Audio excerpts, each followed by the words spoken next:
Easy मौत चाहिए जब इसमें जाए, ऐसी एक सिरिंज आपको मिल जाएगी। सिरिंज में खोले, थोड़ा सा यहाँ पे एयर को भर ले, लिक्विड नहीं भरना, कोई केमिकल, कोई मेडिसिन, कोई ड्रग, वैक्सीन इसमें नहीं भरना है, जस्ट एयर को भर ले और यूं मार के फिनिश्ड। पर एक बात जान ले, इससे मौत तो आपको हासिल नहीं होगी, लेकिन मौत से भी खतरनाक मौत आपको मिलेगी। जितना एक बार में मौत आपको नहीं मारेगा, आप हर रोज, हर घंटे, हर मिनट, हर सेकंड, हर पल, हर लम्हा मरोगे इस टेक्निक से। अब ऐसा मैं क्यों बोल रहा हूं? ऐसा मैं इसलिए बोल रहा हूं क्योंकि देखिए आजकल क्या होता है, ये जो बॉलीवुड मूवीज हैं, कई बार बॉलीवुड मूवीज सही बातों को दिखाती है, कई बार एग्जैजरेट करके दिखाती है, एंड कई बार गलत भी दिखाती है। मैं ये नहीं कहता हूं कि इनका मंशा ही होता है गलत दिखाने का, लेकिन इनको जानकारी नहीं होती है, इन्हें समझ नहीं होती है कि ये क्या दिखा रहे हैं एंड इसका क्या प्रभाव पड़ने वाला है सोसाइटी पे। अभी जो यूथ आ रहे हैं, जो यंग्स आ रहे हैं, उन्हें बिल्कुल भी अंदाजा नहीं है कि ये छोटी छोटी चीजों से क्या हो सकता है। लोगों को तो ये समझ आता है कि मूवीज में दिखाया गया है कि यूं हमने लिया, ऐसा मारा, हमने पुश किया एयर को, एंड एयर पुश करते ही हमारी जान निकल जाएगी एंड हमें एक बहुत सीधी सी मौत मिल जाएगी। पर तो इसका अंदाजा नहीं होता है कि आने वाले समय में क्या क्या कुछ हो सकता है उनके साथ। जरा सा एक नजर इस पे भी देखिए। यही अटक जा रहा हूँ सर मैं, ये एम्बोलिज्म। एक बात पूछनी थी, मेडिकल में एक वर्ड होता है एयर एम्बोलिज्म।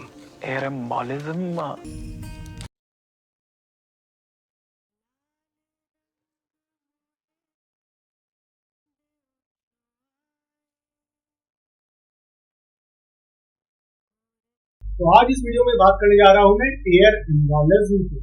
क्या होता है अगर आप इस सिरिंज में जस्ट एयर भरकर अपने सॉफ्ट टिश्यूज में पुश कर देंगे, क्या कुछ होने जा रहा है। एंड क्यों मैंने ऐसा कहा था कि आपको एक आसान मौत तो नहीं मिलेगी, मौत से भी खतरनाक मौत आपको मिलने जा रही है। स्टार्ट करने से पहले एक बार फिर से आपको बोल दूं, मैं हूं doctor Anwar, MD in paediatrics. आप लोग देख रहे हैं हमारा चैनल फिट ओके।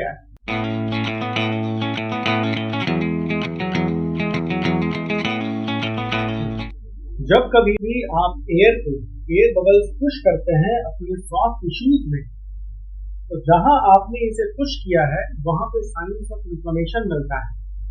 ये एरिया बिल्कुल गर्म सा, लाल सा, स्वेलिंग हो जाएगा, बहुत पेनफुल होगा, एक्सट्रीमली पेनफुल होने जा रहा है एंड आपके कुछ फंक्शंस को भी लॉस कराएगा। जैसे कि सपोज यहाँ पे आपने डाला है, तो इसका फंक्शन है ये मूवमेंट, फ्लेक्स करना, इस तरीके से एक्सटेंड करना, तो आपके फंक्शंस में लिमिटेशन आ जाएगा, रिस्ट्रिक्टेड ऑफ मूवमेंट यहाँ पे हो जाएगा। इन्फ्लेमेशन के बाद जो नेक्स्ट स्टेप आता है वो है इन्फेक्शन।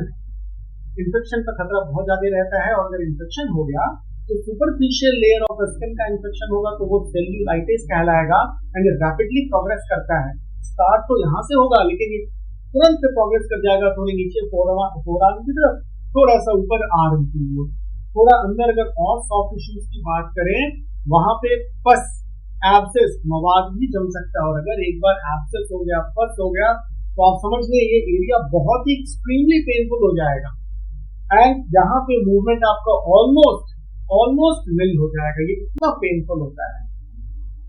डैमेजेड जो टिश्यूज है, जो यहाँ पे सराउंडेड एरिया में जो टिश्यूज है, जैसे कि आपका एपिडर्मल लेयर हो गया, डर्मिस है, नीचे सबक्यूटेनियस फैट मिलता है, नर्व एंडिंग्स आपको मिलता है, नर्व चार्ज की देते हुए आपको मिलता है, नीचे मसल्स है।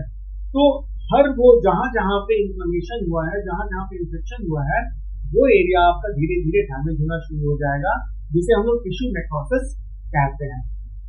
नेक्रोसिस अगर हो गया तो आप समझें ये प्रोसेस भी एक तरीके का इरिवर्सिबल प्रोसेस होता है।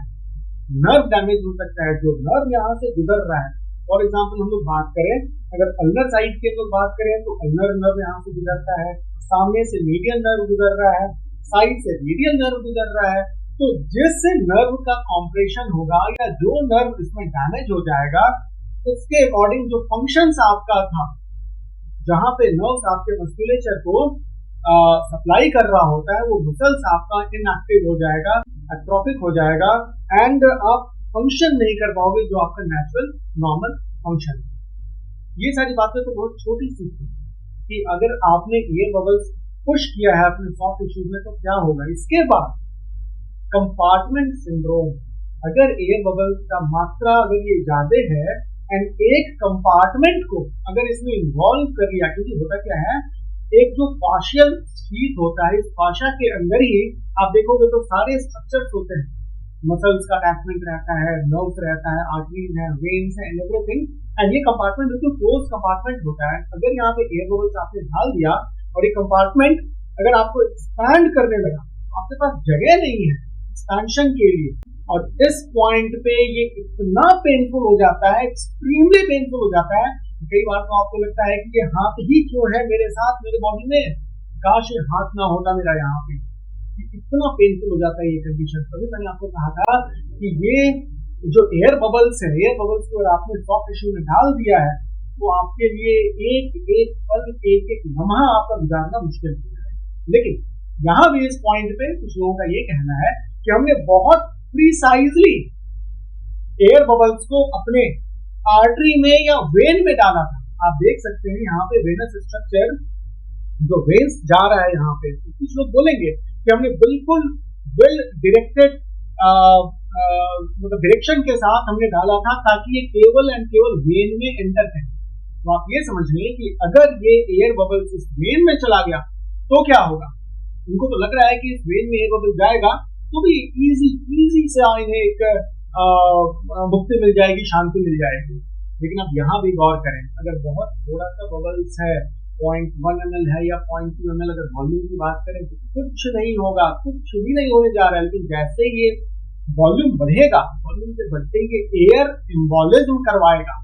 एयर एम्बोलिज्म में क्या होता है, ये जो एयर बबल्स है ये आपके वेन्स में या आर्टरीज में जाके उसे ब्लॉक कर देता है एंड जहां जैसे ही ब्लॉक होगा तो उसके सामने जहां वो जा रहा था ऑक्सीजन सप्लाई करने के लिए उस ऑर्गन को ऑक्सीजन नहीं मिलेगा। फॉर एग्जाम्पल ये जो कार्डियक ये जो हार्ट है, अगर हार्ट के कोरोनरी आर्टरीज में जाकर ये बबल्स फंस गया तो कोरोनरी आर्टरीज से सप्लाई नहीं जाएगा हार्ट को, हार्ट यहाँ पे पंप करना कम कर देगा। यहाँ पे मायोकार्डियल इस्कीमिया, मायोकार्डियल इंफार्क्शन हो सकता है जिसको हम लोग कॉमन वर्ड्स में हार्ट अटैक बोलते हैं। हार्ट अटैक आने के चांसेस है अगर यहाँ पे एम्बोलिज्म आ गया तो। इसी तरीके से ब्रेन की बात करें, अगर ब्रेन के सर्कुलेशन में ये एम्बोलिज्म जाकर फंस गया तो स्ट्रोक होने के चांसेस हैं। अगर स्ट्रोक हो गया तो मानकर चले hemiparesis, hemiplegia, half of the body काम करना धीरे धीरे बंद कर देगा। हालांकि ये डिपेंड करता है कि ब्रेन का कौन सा पार्ट इन्वॉल्व हुआ है। मैंने जैसे एग्जाम्पल दिया कि अगर हेमीप्लेजिया हो गया तो आप मानकर चले लाइफ लॉन्ग जिंदगी भर पर आपका एक पार्ट काम करना बंद कर देगा। इसी तरीके से लंग्स है, अगर ये छाती में पल्मोनरी एम्बोलिज्म हो जाए, अगर ये बबल्स पल्मोनरी सर्कुलेशन में जाकर फंस जाए तो फिर तो ना सांस आपको अच्छी सी आएगी, ना इतनी ज्यादा यहाँ पे पेन रहता है, हेवीनेस रहता है चेस्ट में, आप एक कदम दो कदम चल भी नहीं पाएंगे। इवन रेस्ट में भी आपकी सांस फूलती रहेगी एंड आपको ऐसा लगेगा कि ऑक्सीजन है ही नहीं एंड ऑक्सीजन के लिए आप लंबी इस तरीके से आपको सांस लेकर अपने आप को बचाना पड़ेगा। वो भी कब तक बचा पाएंगे इस कंडीशन में। तो वो लोग जो ये कहते हैं कि हमने तो बहुत प्रिसाइजली डाला था, अपने वेन्स में डाला था या अपने आर्टरी में डाला था, अगर वहां पे ये एयर बबल जाकर घूमना शुरू कर दे एंड एंड ऑर्गन को डैमेज करना शुरू कर दे तो आप खुद अंदाजा लगा सकते हैं कि क्या हाल होगा उनका आगे आने वाले समय में। तो ये कुछ जानकारियां मैं चाह रहा था अपने प्लेटफॉर्म से आप लोगों को देना, क्योंकि आजकल क्या होता है आप देखो तो बॉलीवुड को फॉलो करने वाले मिलियंस एंड मिलियंस ऑफ लोग होते हैं एंड लोग वही फॉलो करते हैं, वही उसी को सच्चाई मान लेते हैं। जो मूवी दिखाया गया वो सच्चाई मान लेते हैं कि अच्छा ऐसा करेंगे तो ऐसा होगा। लेकिन अब ये हमारी रिस्पॉन्सिबिलिटी है, जो लोग हमें देख रहे हैं, हमें सुन रहे हैं, एटलीस्ट उनको ये जानकारी जरूर पहुंचा सकूं मैं कि ऐसा करना आपके लिए हाईली घातक है, हाईली खतरनाक है। ऐसा स्टेप, ऐसा स्टंट कभी भी घर में ना होता है। मिलते हैं कुछ ऐसे ही न्यू अपडेट के साथ नेक्स्ट वीडियो में। Till then bye.